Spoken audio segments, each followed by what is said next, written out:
Good morning, everyone! Hello, it's a holiday. Happy Chinese New Year. I hope you enjoyed your night and will enjoy the rest of the day too. I'm Paolo del Rosario. Let's get you up to speed with some news that you could use right now. Rise and shine, beautiful people! I'm Anne Asis-Carilo. Happy Chinese New Year! Gong Si Fa Chai! Let's make this day unforgettable with some laughter, good vibes, and inspiration. And I'm Monique Tuzon. Your mornings are mo fun with us. Join us in the next hour for stories and conversations that matter. Happy Chinese New Year. I wish we had food. I know! We should have brought. But I was able to eat some Chinese food last night because it was my mother-in-law's birthday and also celebrating Chinese New Year. May theory ako mo. What's your theory? The reason why walang pagkain si Anne today. Bakit? Naka-meal plan siya eh. Actually, She doesn't want to break her diet Oh, eh. grabe. Diba? And she's the one who suggested. She's like, let's bring food so Exactly. we can eat. Bring food. She did. For Yung meal plan herself. niya. Oo, tayo. Did she plan for our meals? Exactly. Hindi.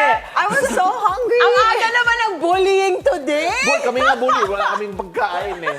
We're so hungry. I'm so sorry, guys. Koy. But I was thinking kasi, if I was gonna bring dumplings, malamig na siya, hindi na siya masarap kainin. We have a microwave. And yeah, we have a stove. Steam it. We steam it. If there's a will, there's a way, girl. Sige. Wala. She was just concerned about her meal plan today. And because we are sad, let's check on the weather instead. Where we can expect generally good conditions with chances of rain for today. Pag-asa says the country remains storm-free for the moment. For today, the shear line or the convergence of warm and cool winds is affecting the Visayas. It brings scattered rains to eastern and central Visayas as well as the Bicol region. The rest of Mindanao can expect scattered rains due to the easterlies. The northeast monsoon or hanging amihan is affecting Luzon, bringing cool conditions and possible light rains throughout the region. Sunset is set at 5:54 p.m. Tune into Weather HQ later on at 9 a.m. on BMC, the Bilyonaryo News Channel, for updates whatever the weather. Now on to some serious business. The Quezon City Prosecutor's Office dismisses complaints made by the QC Police District against VP Sara Duterte due to lack of evidence. This case involves the transferring of OVP Chief of Staff Zuleika Lopez to a private hospital back in November, wherein the VP and her head of security were accused of direct assault, disobedience to authority, and grave coercion. Lopez was one of the resource persons in the investigation on the OVP's confidential funds before she was said to have gotten sick. The AFP says programs with the United States remains unaffected by the aid freeze. That's according to AFP spokesperson Colonel Francel Padilla. She says business as usual for joint exercises this year and nothing will change in the agreed financial aid and resource allocation. For the side of the Armed Forces of the Philippines, we have long-standing partnerships with the U.S. and we continue with our partnership programs moving forward.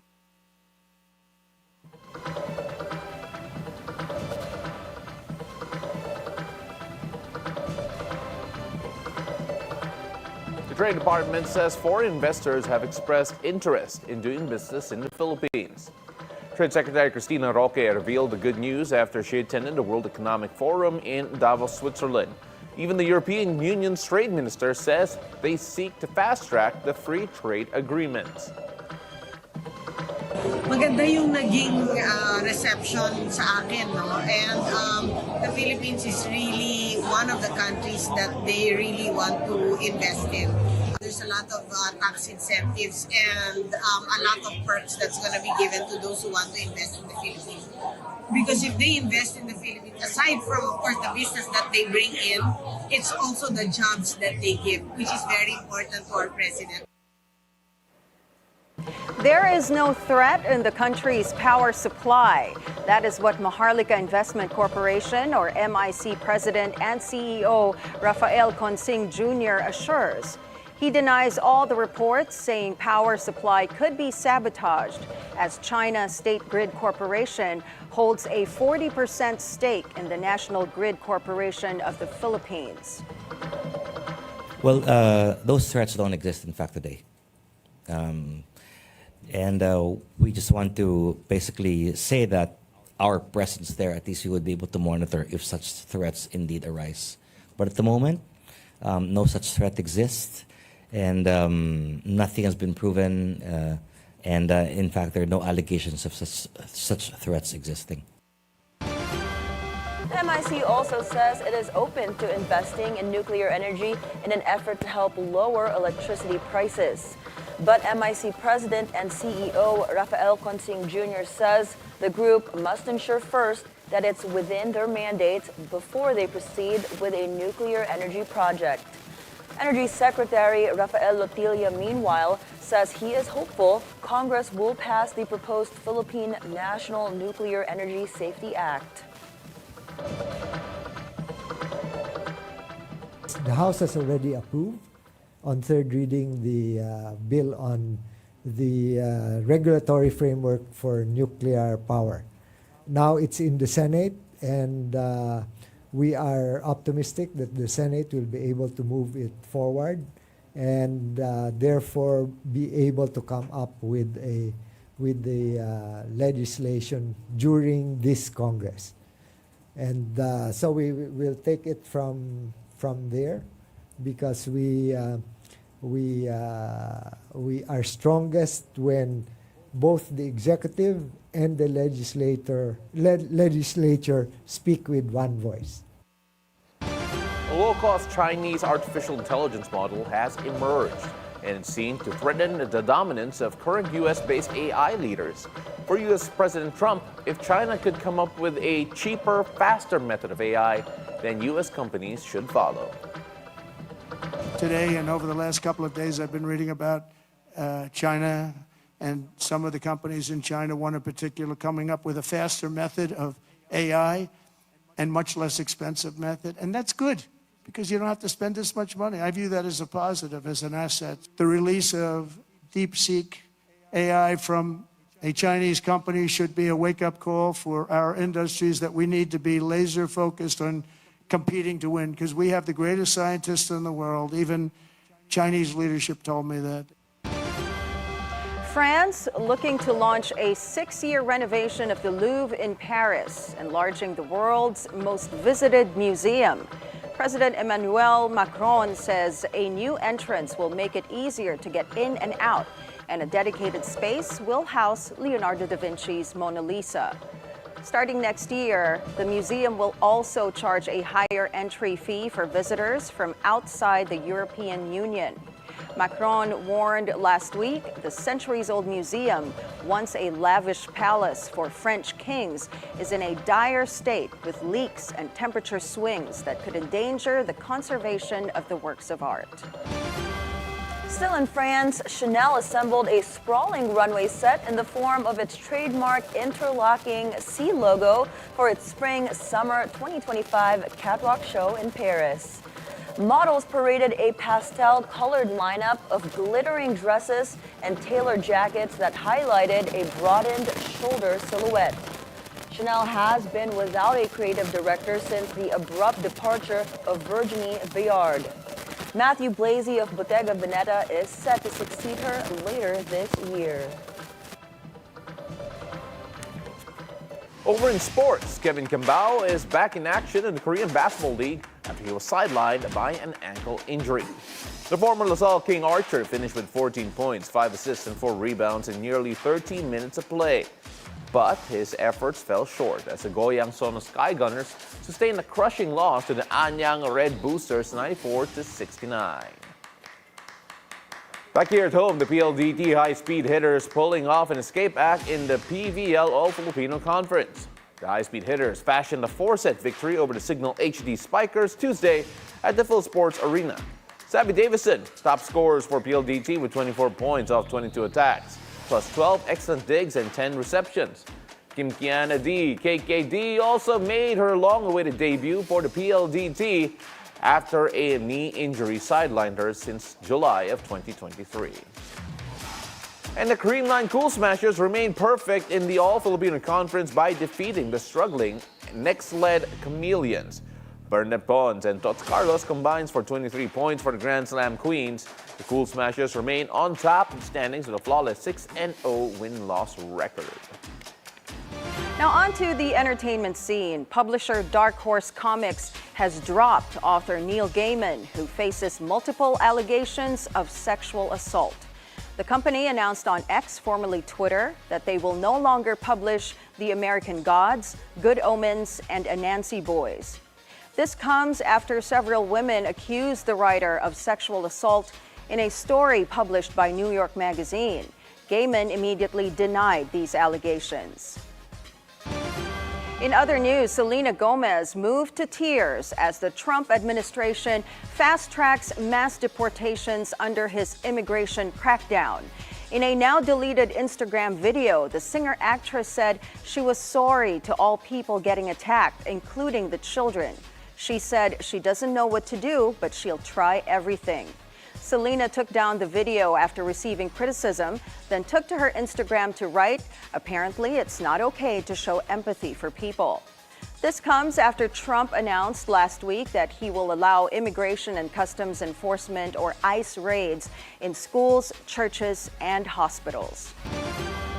The wait is over, Little Monsters, as Lady Gaga finally announces her 7th studio album. It's called Mayhem and is set to drop on March 7. The album features 14 tracks, including the previously released singles Disease and Die With a Smile. Gaga says facing her fear of returning to pop music is what pushed her to do the album. She describes the songwriting process as resembling a shattered mirror. Aside from the album, the pop superstar will also release a new single and music video on February 2. And Bruno Mars proving he's the king of Spotify. Bruno just made history as the first artist to reach 150 million monthly listeners on the global music platform. This comes shortly after he broke another record with Die With a Smile. His hit collaboration with Lady Gaga became the fastest song in Spotify history to hit 1 billion streams. His duet with Blackpink's Rosie Apata also recently made it to the platform's Billions Club. You know, just taking a look at all of that, we now have Anne dancing on the side. Kasi when you have a TikTok trend coming up, si Anne sumasayaw na. I'm not part of this. Yeah, I know. I'm just saying. I'm part of the 1 billion that streamed the Lady Gaga and Bruno Mars song. They announced the date and the time that they were going to release it on Spotify, and I really scheduled. I put an alarm so I would remember because I wanted to listen to it. Yeah, I think Bruno Mars and Lady Gaga, and I love the song. What I love about Bruno Mars, again, congratulations for that Spotify record. It's just that he's been so consistent. Yeah, I remember the first time I heard him when he was just featuring. He was just featuring. Yeah, he wasn't even a solo artist. And congrats to him. And cannot wait for more in the future. So when we return, as the Fil-Chi community celebrates the Chinese New Year today, let's talk about the heritage of the Philippines and China and how they meld together. Professor Richard Chu joins us after the break. It's a beautiful day. We'll be right back.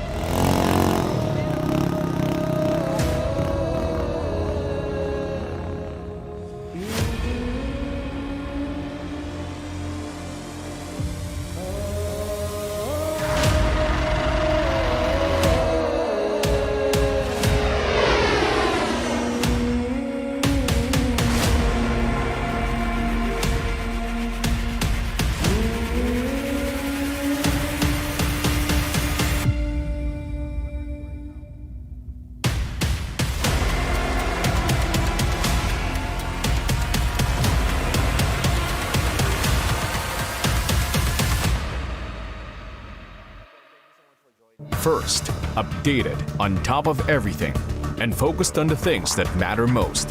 This is who you want to be. So scan your digital boxes now and search for Bilyonaryo News Channel. Always on top. Hello and welcome to Follow the Money. I'm Rain Musni. Join us as we explore the tools and insights you need to jumpstart your financial journey. We empower. Filipino startups can actually compete globally. We motivate. Growing retail interest today from a cryptocurrency perspective. Changes that are vital. We have high data privacy standards for all our clients. Follow the money with Rain Musngi. Keep it here on BNC, the Bilyonaryo News Channel, always on top.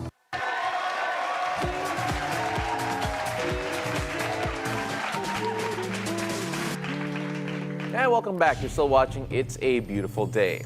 The Chinese Lunar New Year is not only a good time for celebration and inviting good luck, but it is also an opportune time to honor the Chinese Filipino heritage. This morning, we'll get history and culture lessons from the one and only Richard Chu, a professor in Chinese in the Philippines history at the University of Massachusetts Amherst. It's a beautiful day, Professor Chu. Thank you very much for joining us. Well, good morning to all of you. It's nighttime here, but it's a pleasure to be here.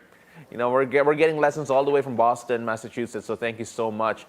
First off, the history of the Philippines and the Chinese community goes back way back, probably some of the oldest connections between anyone living in the Philippines before it was even called the Philippines is with China. So how far back can we trace the very first Chinese community in the Philippines? Well, actually, there has been no record of a real or big Chinese community in the Philippines until the Spaniards came over.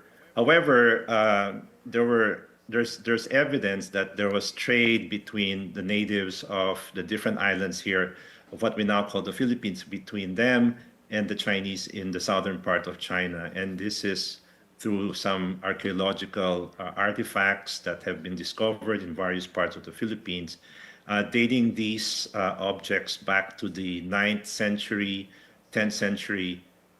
So it may even be earlier than that, but we do have evidence from archaeological sites that there had been trade between the Chinese and the natives of these islands.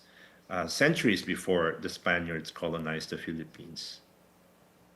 You know, Prof, now that it's Chinese New Year and even weeks leading to Chinese New Year, people have been flocking to Binondo, you know, getting their ongpin treats in time for the Chinese New Year celebration. Can you tell us, Prof, what is the origin of Binondo?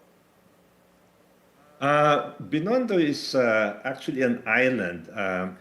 Because it's surrounded by water. So it's an islet, if you'd like to call that.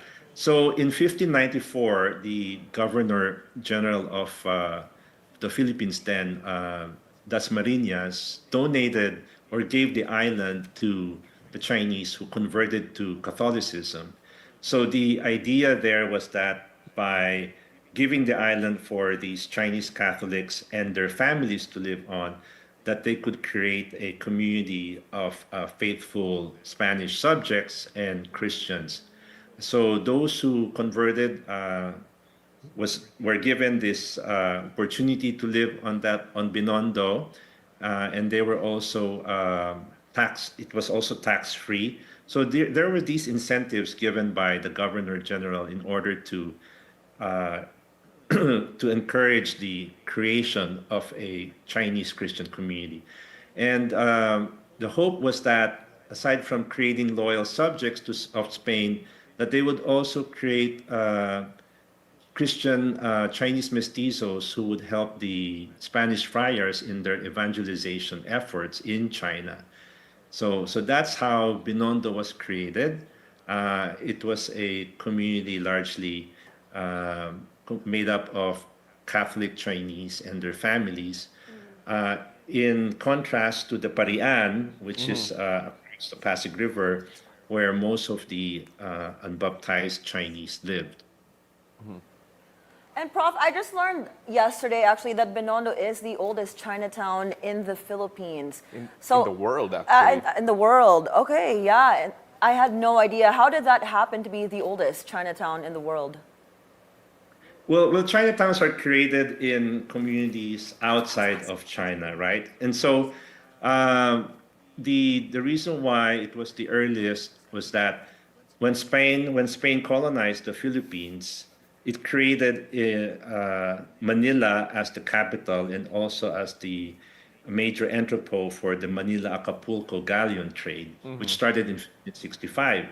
Now, the galleon trade brought all these goods from China and from other parts of Asia to Acapulco, and the Chinese were the ones who played a major role in that galleon trade. So, with that, more and more Chinese started to to live or establish themselves in Manila, and that made it the first and the oldest Chinatown in the world, because no other place had a similar draw for the Chinese to live outside of China, except for Manila. You know, Prof, the one thing that I love about how the Chinese and Filipino cultures melded is basically the food. The Chinese food influence in Philippine cuisine. We have words that are Chinese that have become, really, it feels Filipino pero hindi talaga eh. I mean, like when we talk like yung mami or yung ginupit na noodles, you talk about all of that. All of that has such Chinese influence. Just how deeply I guess, set is Chinese culture in Filipino cuisine because of our long-term relationship? Oh, I think that you cannot speak of Filipino food without referring to Chinese food. So that's how set it is. Because, for example, the ingredient toyo, no? Yeah. Which is in Hokkien, is derived from China. And all the other ways of not just the ingredients, but also in the way of cooking and the kind of food that we serve, from pancit, from lumpia. These are all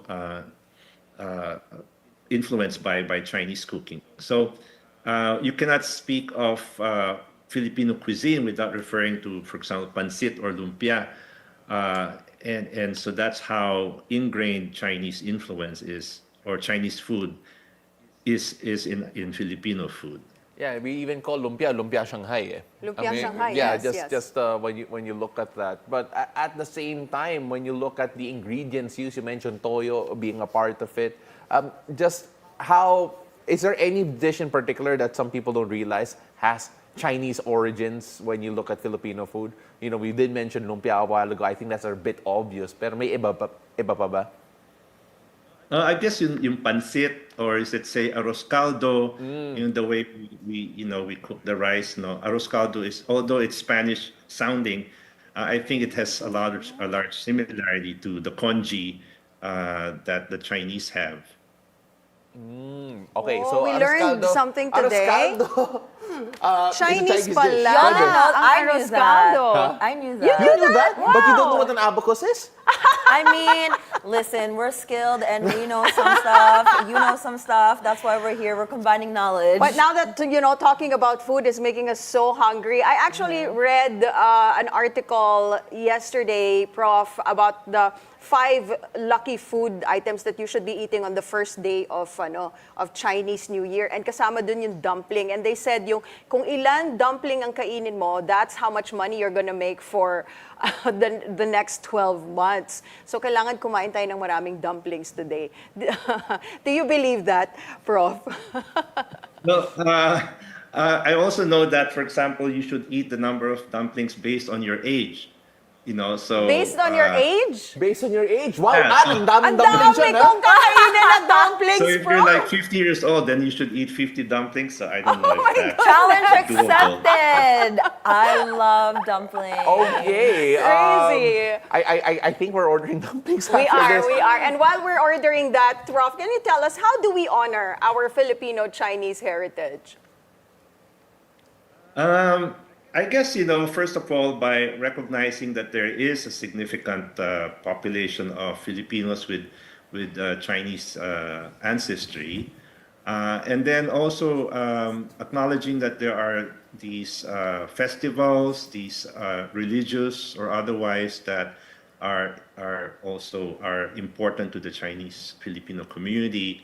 And so by making, for example, Chinese New Year a national holiday, I think we are acknowledging the Chinese culture.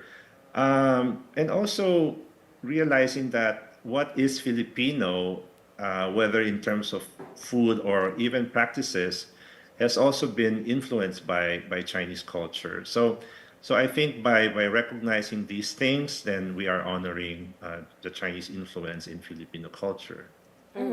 And do you think, Prof, that Fil-Chis are represented well and accurately in Philippine media?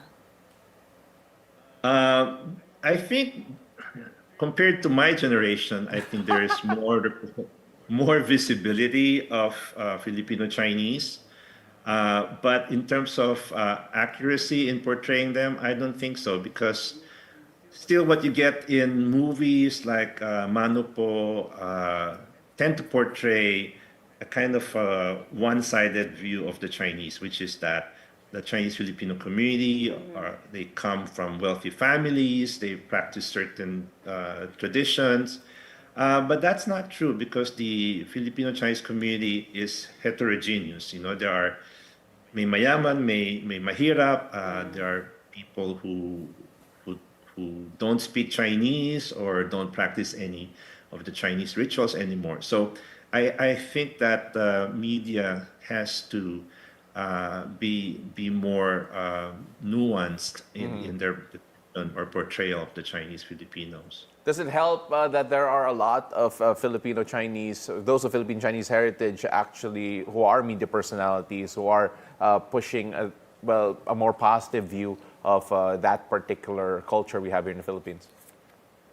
It certainly is a good step, you know, a good first step.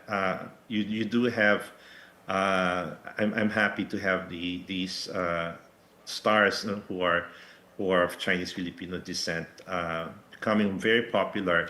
But then it shouldn't stop there. I think we need to get out of the stereotype so that in this way we humanize the Chinese Filipinos, you know, and we don't stereotype them, because stereotyping is really not a very healthy thing.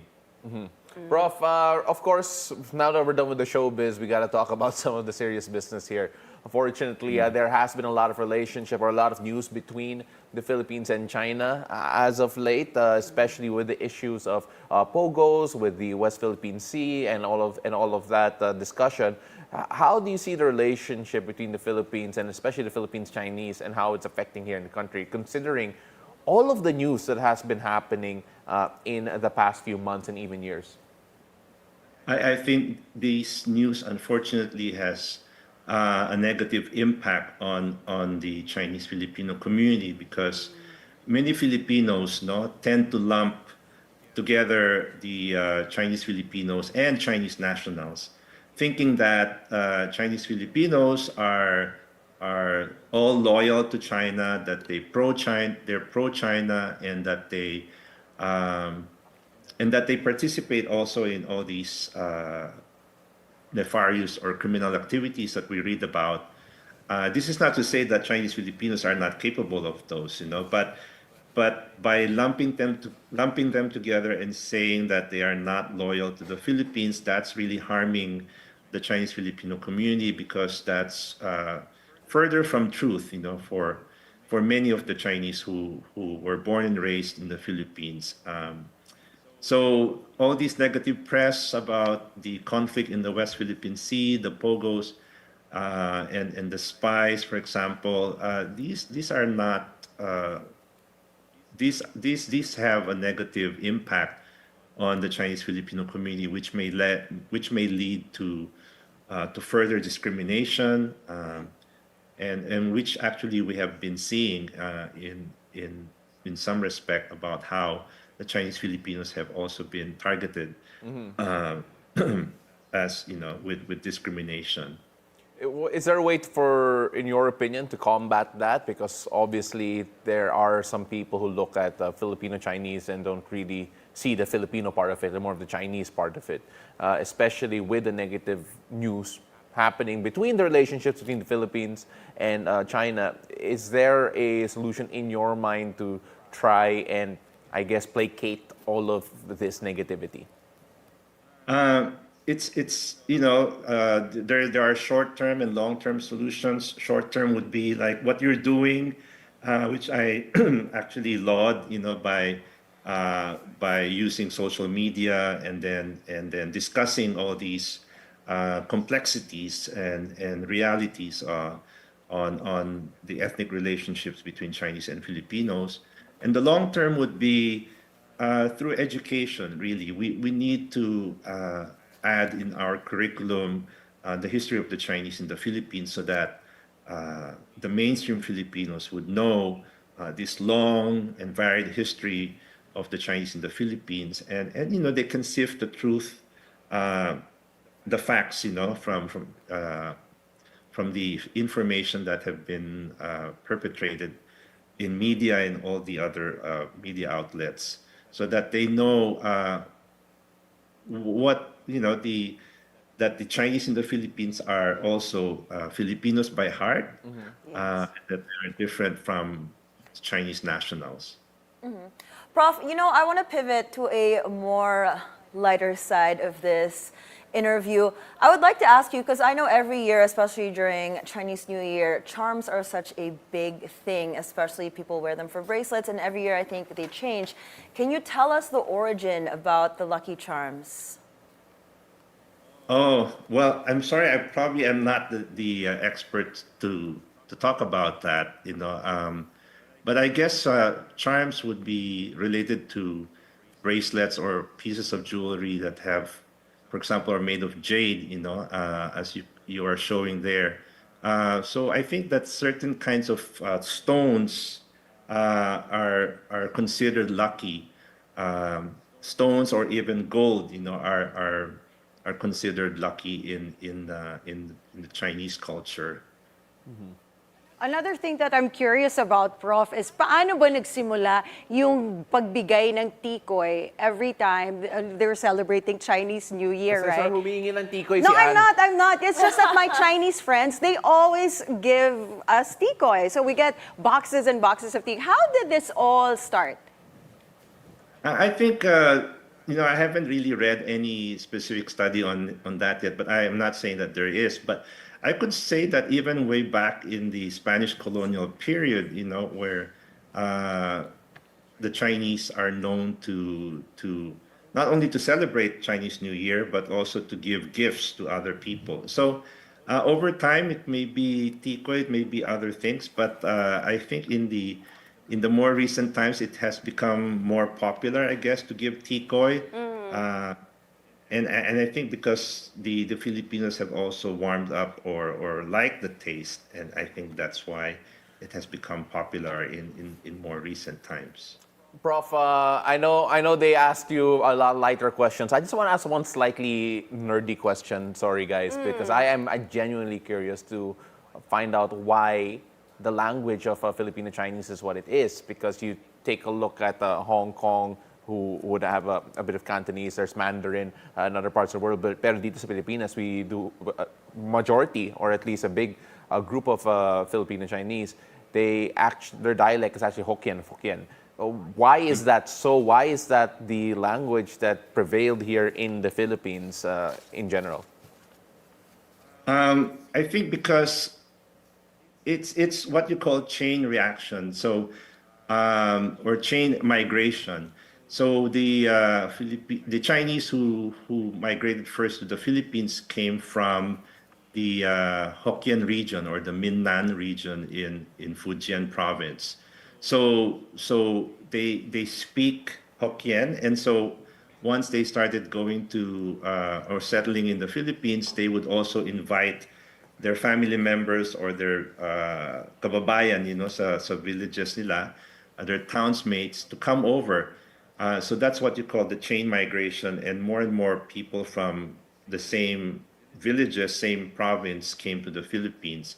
Whereas in other parts of Southeast Asia, you have, for example, the Cantonese going to, let's say, Malaysia or other parts of Southeast Asia. So that's one explanation. Although there are some Cantonese speakers who also came to the Philippines. If you were to put a number to it, one might say that maybe the Chinese community in the Philippines is like 70% Hokkien and 30% Cantonese. But we don't hear people speaking Cantonese because the lingua franca in the Philippines is Hokkien. So that even Cantonese speakers learn how to speak Hokkien, and that becomes the predominant language being used.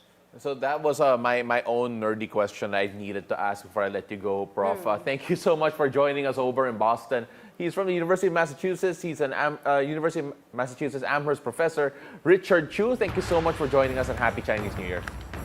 My pleasure. Happy Chinese New Year. We've got more news stories coming up for you. Malacanang not worried about U.S. President Donald Trump's order to freeze foreign aid. Find out why after the break. It's a beautiful day. We'll be right back.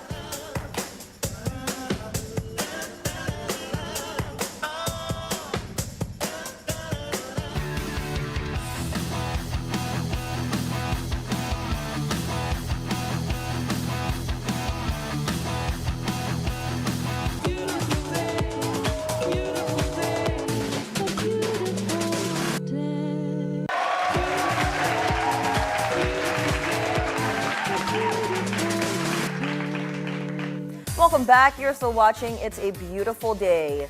Now let's talk some serious business first.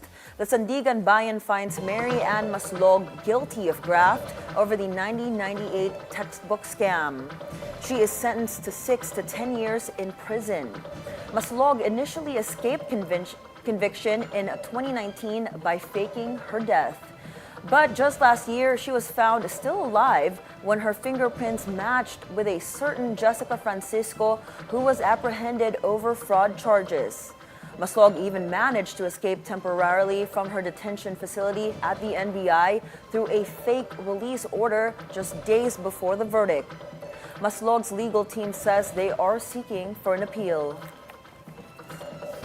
Senator Raffy Tulfo says he already reprimanded his son, Congressman Mark Wendell Tulfo, for entering the exclusive EDSA busway. He said the congressman already issued a public apology. Inadmit naman niya, hindi naman siya sinungaling. At pinagalitan ko siya. Pinagsabihan ko, pinagalitan ko.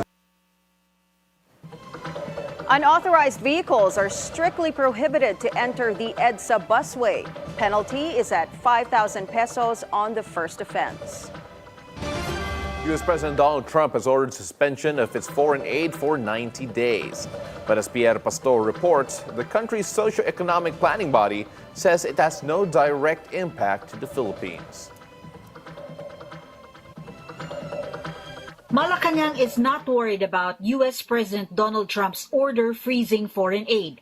According to National Economic and Development Authority Secretary Arsenio Balisacan, the Philippines does not only receive assistance from America, but also from other countries.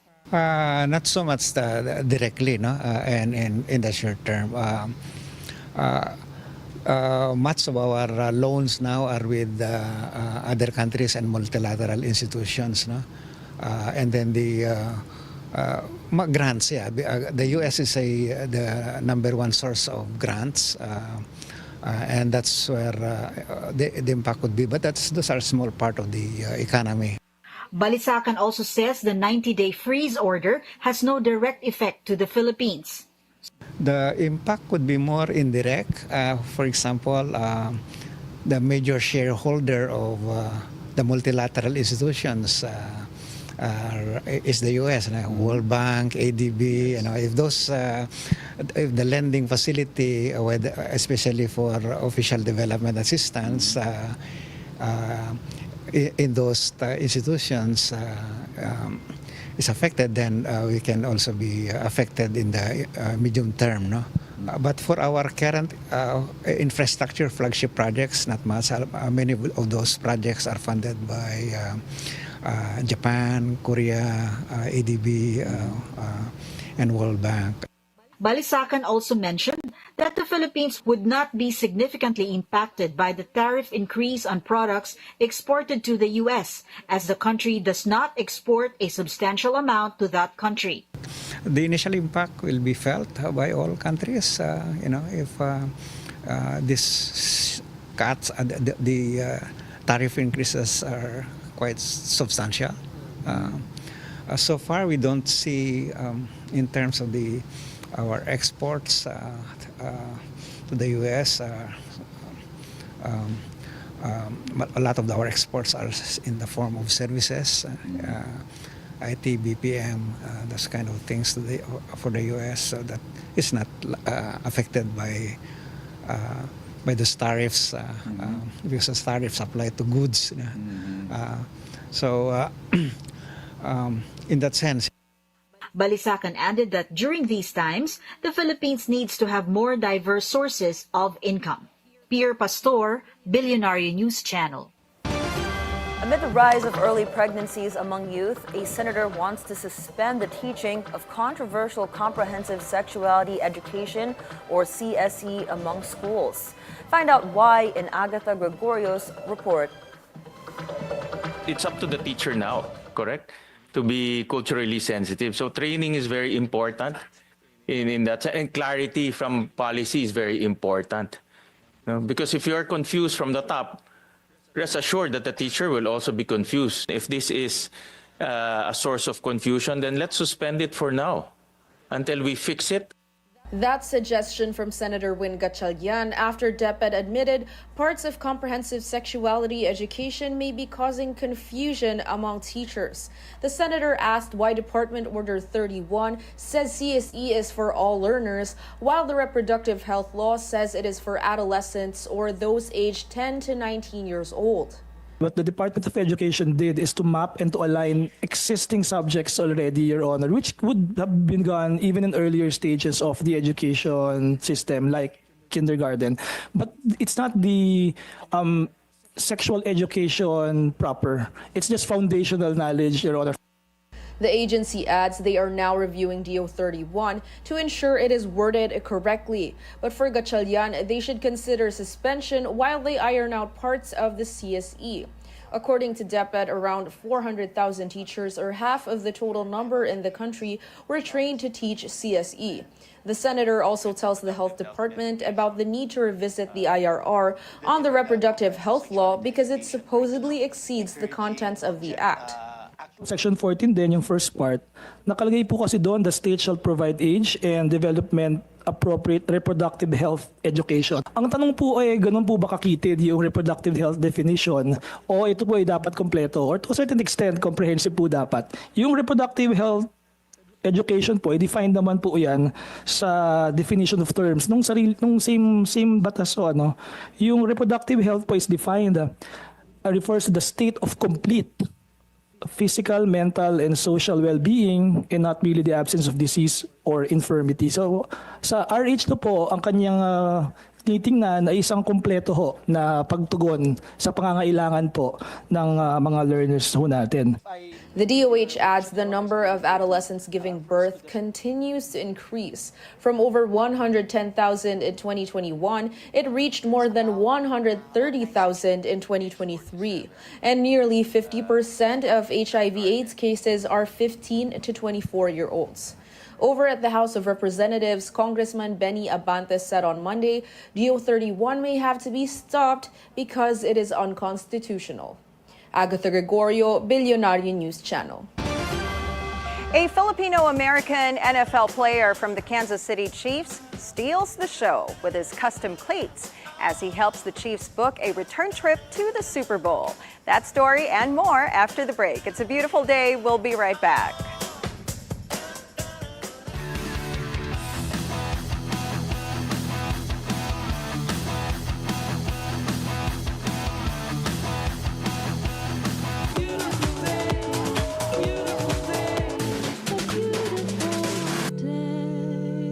You're watching Business 360, where we break down the numbers, connect the dots, and give you the developments and insights you need to navigate, adapt, and lead. World leaders react to Donald Trump's return to the White House. Finance Chief Ralph Recto says that the Philippines could even profit from Trump's new tariff strategy. President Bongbong Marcos doubles down on incentives to supercharge the Philippines' semiconductor industry. That's for Business 360. I'm Mikey Orata. Keep it here on BNC, the Bilyonaryo News Channel, always on top. This Chinese New Year, may your home be filled with joy, your heart with warmth, and your year with success. Kyonghei Wachai.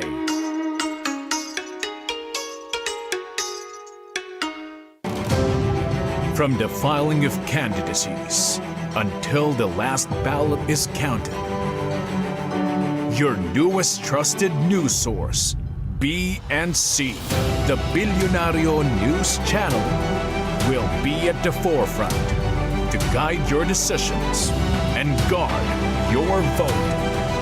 Tune in to BNC's Election 2025 special coverage. The questions. Why sounds very serious, but Seryoso, watch no? it. Di ba parang, crime, may away pamilya, etc. The issues. Who are supposed to be on the faces of our bank, of our money? Bangko Sentral, no? There is a numismatic committee who meets and decides. We clarify matters. The 1,000 peso bill was changed from the three heroes of World War II to the Philippine Eagle. Pinky Web is always on point.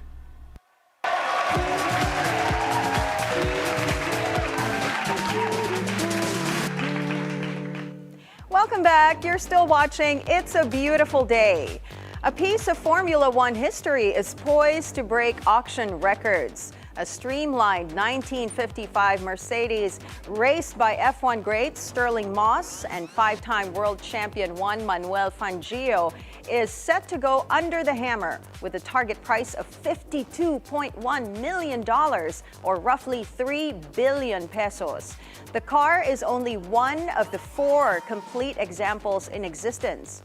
The most expensive Formula One car ever sold at auction was a 1954 Mercedes W196, also driven by Fangio, that fetched nearly $30 million in 2013. Only 1 in 4 in existence. I can see all the billionaires like wanting to get their hands on that Literal car. billions to get it. Yeah. Literal. Of course, over in the U.S., the statue of Michael Jordan at the Chicago Bulls home court gets a surprising update. The Bulls have covered the shoes on the Jordan statue with black bars at the United Center. This is in reference to a moment when the NBA tried to stop the basketball legend from wearing his black and red signature sneakers in 1985, deeming it a violation of the dress code. But Nike took a risk back then by paying a fine each time MJ wore the shoes, and by launching its iconic commercial about the band Kicks. This comes as Jordan's namesake sneaker empire is celebrating its 40th anniversary of its first signature shoe this year. And funnily enough, he wanted him to wear it, but it was not comfortable, so his feet would bleed.